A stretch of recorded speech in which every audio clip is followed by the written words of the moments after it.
बिस्मिल्लाहिर्रहमानिर्रहीम। 8 फरवरी 2024 को होने वाले इंतखाबात नहीं चल सकते, हरगिज़ नहीं चल सकते, नहीं चलेंगे। इन इंतखाबात को कराने वाले और चलाने वाले क्या तबाही के मुंतज़िर हैं? उस वक्त कोई फ़ैसला करेंगे। इंतखाबात क्यों नहीं चल सकते? क्योंकि जिस पैमाने पर इन इंतखाबात को रिग किया गया है, इसकी मिसाल नहीं मिलती। बहुत से शवाहिद सामने आ रहे हैं। फॉर्म 45, फॉर्म 47, ये तनाज़ात कब ख़त्म होंगे? फॉर्म 45 को क्यों तस्लीम नहीं किया जा रहा? और उधर बलूचिस्तान जिस तरह से कई रोज़ से बंद है, उस तरफ किसी की नज़र नहीं है। जो कुछ वहाँ पे हो रहा है, जो कुछ कहा जा रहा है, वो उसको कोई संजीदा लेने के लिए तैयार नहीं है। वो ये मुतालबा नहीं करते कि अख्तर मैंगल को जिता दिया जाए, महमूद अचकज़ई की बात मान ली जाए, मौलाना फजलुर रहमान जिन सीटों पर दावे कर रहे हैं वो उनको दे दी जाएं। ऐसा हरगिज़ नहीं है, बल्कि वहाँ भी यही मुतालबा हो रहा है कि फॉर्म 45 पर नतीजा दिया जाए। बलूचिस्तान के हालात बहुत ही मखदूश हैं, बहुत ही बदतर हैं। बलूचिस्तान जब से इंतखाबात हुए हैं, एहतजाज हो रहा है, 4 पार्टियाँ मिल के एहतजाज कर रही हैं, मुजाहरे कर रही हैं, लेकिन यहाँ तक खबर पहुँचने नहीं दी जा रही। पहुँचने भी दी जा रही है तो उसको टाउन डाउन करने की कोशिश की जाती है सोशल मीडिया पर। बहरहाल वहाँ पे जो कुछ हो रहा है, जिस तरह से बलूचिस्तान को बिल्कुल सील करके रख दिया गया है, बंद करके रख दिया गया है, ऐसा पहले बहुत कम ही हुआ होगा। महमूद अचकज़ई की तरफ से खिताबात किए जा रहे हैं, अख्तर मैंगल भी बोलते हैं। इनकी तरफ से सबसे संगीन इल्ज़ाम लगाया जा रहा है कि कुछ फ़ौजी अफसरों की तरफ से 70 अरब रुपए रिश्वत ली गई है। ये कौन फ़ौजी अफसर हैं? वो निशानदेही भी कर रहे हैं, उनके रैंक और ओहदे भी बता रहे हैं। अख्तर मैंगल की तरफ से कहा गया है कि कोर कमांडर खुद मुलव्वस हैं धांधली में।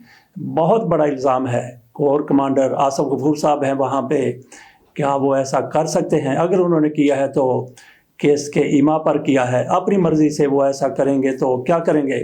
बात हम कर रहे थे कि बलूचिस्तान की सूरत हाल बहुत ही ज़्यादा मखदूश है। महमूद अचकज़ई की तरफ से खिताबात के दौरान एक तो ये कहा गया है कि इमरान खान को रिहा किया जाना चाहिए। इमरान खान को जिस तरह से सज़ाएं दी गई, वो कहते हैं कि इमरान खान के साथ हमारे बहुत से इख्तलाफात हो सकते हैं, हम उनके ख़िलाफ़ भी रहे हैं, पार्लियामेंट में भी उनकी मुखालफत करते रहे हैं, लेकिन वो एक सियासतदान हैं। उन पर जिस तरह से मुकदमात बनाए गए हैं, जो भी हुकूमत बनती है वो उसको उसमें करारदाद लानी चाहिए इमरान खान की रिहाई की। वो इमरान खान की रिहाई का मुतालबा कर रहे हैं। साथ उनकी तरफ से ये भी कहा गया है कि बलूचिस्तान को इस तरह से बंद कर देंगे कि यहाँ पे कोई फ़्लाइट नहीं उतर सकेगी और ट्रेन भी बलूचिस्तान में दाखिल नहीं हो सकेगी। ये उनकी तरफ से कहा गया है।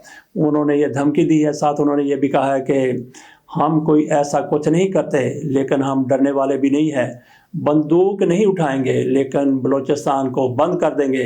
ये उनकी तरफ से बिल्कुल वाज़ेह धमकी दी गई है। इससे अंदाज़ा किया जा सकता है कि बलूचिस्तान के हालात कैसे ख़राब हैं, कैसे मखदूश हैं, कैसे बिगड़ चुके हैं, जिसके असरात पंजाब पर, दीगर सूबों पर भी पड़ेंगे और पड़ रहे हैं। दीगर सूबों में भी एहतजाज जारी है। बलूचिस्तान में तो एक अख्तर मैंगल की पार्टी है, दूसरे अचकज़ई साहब हैं, हज़ारा वाले हैं, और एक नेशनल पार्टी है। इन 4 का इत्तेहाद हो चुका है। जमात इस्लामी भी इनकी सपोर्ट कर रही है, दीगर जमातें भी इनकी एहतजाज में हमायत कर रही हैं। जब सूरत हाल यहाँ तक पहुँच जाए तो फिर इंतखाबात कैसे आगे चलेंगे? क्यों ज़िद पकड़ी हुई है कि हमने जो इंतखाबात करवा दिए हैं बस वो हरफ आखिर है, और इंतखाबात किस तरह से करवाए गए हैं सामने आ रहा है। मौलाना फजलुर रहमान की तरफ से जो कुछ कहा गया, उन्होंने तो माजी के हवाले से बात की है, लेकिन कमिश्नर की तरफ से जो कुछ कहा गया है वो भी सामने है। वो उसकी जितनी भी तरदीद कर दें, मार्शल एरिया को ये साबित करना था कि वहाँ पे तहरीक इंसाफ को एक भी सीट नहीं मिल सकी, तो इसीलिए क्या 13 सीटों पर तहरीक इंसाफ के उम्मीदवारों को हिरा दिया गया और दूसरों को 70 हज़ार की लीड से जितवा दिया गया। अब कहाँ पे हैं कमिश्नर साहब, इसके बारे में भी नहीं पता। बहरहाल उनका तबादला हो, जो आरओज़ और डीआरओ सामने आ रहे हैं, डिप्टी कमिश्नर सामने आ रहे हैं, और जो नए उनकी जगह पर तैनात किए गए हैं, उनकी ज़रा बॉडी लैंग्वेज मुलाहिजा कीजिए, वो क्या कह रहे हैं। वो ऐसे ही बात कर रहे हैं जैसे बहुत से सियासतदान ये कह चुके हैं कि मेरा तहरीक इंसाफ से कोई तल्लुक़ नहीं है। इस तरह के लोग लाए जा रहे हैं اپنی حمایت میں اور اس کی تردید کرنے اور اس کے خلاف گواہی دینے کے لیے یہاں پہ مسلم لیگ نون کی لیڈرشپ کی طرف سے جو کچھ کہا گیا کہ 9 مئی کا پارٹ 2 بھی ہونے والا ہے، اور بھی بہت کچھ کہا گیا مسلم لیگ نون کی لیڈروں کی طرف سے. ادھر آپ دیکھ لیجئے ان کا لب و لہجہ مریم اورنگزیب صاحبہ کا، وہ کس طرح سے کہتی ہیں کہ سر قلم کر دینا چاہیے. بہرحال ہم بات کر رہے ہیں انتخابات کے حوالے سے. انتخابات کی ساکھ بالکل ہی مجروح ہو چکی ہے، اور جو کہ لاہور میں لکشمی چوک میں سامنے آیا ہے، جس طرح سے میاں نواز شریف نے جہاں جہاں سے الیکشن لڑا وہاں کے بیلٹ پیپر اب وہاں پہ تیار ہو رہے ہیں، اب وہاں پہ چھاپے جا رہے ہیں. اس کے پیچھے کون ہو سکتا ہے؟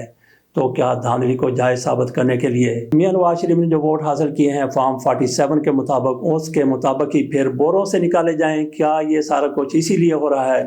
کچھ لوگوں کی طرف سے کہا جا رہا ہے کہ حالات ایمرجنسی اور مارشل لا کی طرف جا رہے ہیں. نیور نہ پاکستان میں مارشل لا لگے گا، نہ پاکستان میں ایمرجنسی کا نفاذ ہوگا. کسی میں اتنی جرت اور طاقت نہیں ہے کہ وہ پاکستان میں مارشل لا لگائے یا ایمرجنسی لگائے. کیسے لگا سکتا ہے جب پرویز مشرف کے حوالے سے ان کو پھانسی دینے کا، سر عام پھانسی دینے کا فیصلہ آ چکا ہے، اور اس پر سپریم کورٹ کی طرف سے عمل کرنے کا بھی حکم جاری کیا گیا ہے. عمل کرنے کے حکم سے مطلب یہ ہے کہ انہوں نے جو سزا ختم ہوئی تھی پرویز مشرف کی، اس آرڈر کو ختم کر دیا اور بحال کر دی کہ پرویز مشرف کو سزائے موت دی جائے. حالانکہ وہ اس دنیا سے جا چکے ہیں، لیکن علامتی طور پر یہ کہا گیا ہے کہ پرویز مشرف کی سزا اپنے طور پر موجود ہے، لیکن پرویز مشرف کو قبر سے نکال، جس طرح سے برطانیہ کے ایک بادشاہ کو پھانسی لگائی گئی تھی، تو کیا ایسا پرویز مشرف کے ساتھ ہوگا؟ میرا نہیں خیال کہ ایسا ہوگا، اور ایسا ہونا بھی چاہیے. ہمیں شفافیت کی اس حد تک نہیں جانا، لیکن یہ واضح ہے سیٹھ وقار کے فیصلے کے بعد پاکستان میں کسی میں ہمت نہیں ہوگی کہ وہ مارشل لا لگائے یا اس طرح کی ایمرجنسی لگائے. تو بھول جائیے پاکستان میں ایمرجنسی لگے گی یا مارشل لا لگے گا. پاکستان میں مارشل لا کا نفع یا ایمرجنسی نیور. کمشنر کے بیان اور جو کچھ لاہور میں ہو رہا ہے میاں نواز شریف کی دھاندلی کو جائز ثابت کرنے کے لیے، جس طرح سے بیلٹ پیپرز چھاپے جا رہے ہیں، اس کے بعد منظرنامہ پوری طرح سے تبدیل ہو چکا ہے. انتخابات آگے چلتے ہوئے نظر نہیں آ رہے. کمشنر نے جو بیان دیا اس پر الیکشن کمیشن کی طرف سے ایک کمیٹی بنا دی گئی ہے، اس کا ایک اجلاس ہو چکا ہے. اس کمیٹی نے یہ طے نہیں کرنا کہ ان کے الزامات میں صداقت ہے یا نہیں ہے، بلکہ الیکشن کمیشن کی طرف سے قائم کی گئی یہ کمیٹی یہ تحقیقات کرے گی کہ کمشنر نے یہ جو بیان دیا ہے، بیان بازی کی ہے، اس پر اس کو کتنی سزا دینی چاہیے. اس سے آگے یہ تحقیقات نہیں کریں گے کہ واقعی اس کی طرف سے جو کچھ کہا گیا ہے اس میں صداقت ہے یا نہیں ہے. ادھر قاضی فائصہ صاحب نے آج بینچ بٹھا لیا، اس میں محمد علی مظہر صاحب ہیں، اس میں مسرت حلالی صاحبہ ہیں. بینچ نے دیکھنا تھا، ایک بندے نے درخواست دی کہ انتخابات کو کالعدم قرار دیا جائے جو 8 فروری کو ہوئے، ان میں بڑی دھاندلی ہوئی ہے. اب قاضی فائصہ صاحب کو تلاش ہے اپنے محبوب کی. کون سے محبوب کی؟ محبوب تیرے قدموں میں، اس محبوب کی جس بندے نے درخواست دی تھی. اور قاضی فائصہ صاحب نے 1 منٹ لگایا تھا، اس پر بینچ بنا دیا تھا کہ انتخابات کو کالعدم قرار دیا جائے. وہ بندہ غائب ہو گیا، کوئی اٹھا کے لے گیا، کہاں چلا گیا؟ ابھی اس بارے میں کچھ بھی پتہ نہیں چل رہا. کہہ رہے ہیں کہ اس کا فون بھی بند ہے. قاضی فائصہ صاحب وہاں پہ گرمی کا اظہار کر رہے ہیں، بڑے وہ غصے میں نظر آ رہے ہیں، بڑے اشتعال میں نظر آ رہے ہیں کہ یہ کیا ہوا، کیوں بندہ یہاں پہ نہیں آیا، کہاں گیا. اس کے کہا جا رہا ہے کہ فون بھی بند ہے. اس کا کچھ پتہ نہیں چل رہا کہ اس کو زمین نے نگل لیا یا آسمان نے اچک لیا. تو کس نے اسے سے سارا کچھ کروایا تھا؟ اس کے بعد کیا معاملات ہوئے؟ قاضی اسد صاحب پر بھی بہت بڑا الزام لگا دیا. اس نے، کس نے؟ کمشنر نے. اس نے کہا جی کہ مجھے بھی پھانسی دی جائے، میں بے ایمانی کرنے میں ملوث تھا. میرے ساتھ کون کون تھے؟ میرے ساتھ چیف جسٹس پاکستان تھے، میرے ساتھ چیف الیکشن کمشنر تھے. ان کے اماں پر سارا کچھ ہوا ہے، ان کو بھی وہی سزا دی جائے جو میں نے اپنے لیے تجویز کی ہے. قاضی فائصہ صاحب یہ سن کر فوری طور پر میدان میں آتے ہیں، کہتے ہیں کہ میں نہ ٹی وی دیکھتا ہوں، نہ میں میڈیا دیکھتا ہوں، لیکن اس پر وہ مکمل بیان بازی کرتے ہیں اور پھر گھر چلے جاتے ہیں. قاضی فائصہ صاحب کو اب تلاش، کہا جا رہا تھا کہ انتخابات کالعدم ہو جائیں گے، پیچھے کچھ اور طاقتیں ہیں جو کالعدم کروائیں گی انتخابات کو. کیوں کروائیں گی؟ کمشنر کو بھی اسی مقاصد کے لیے سامنے لایا گیا تھا، یہ کچھ لوگوں کی رائے ہے.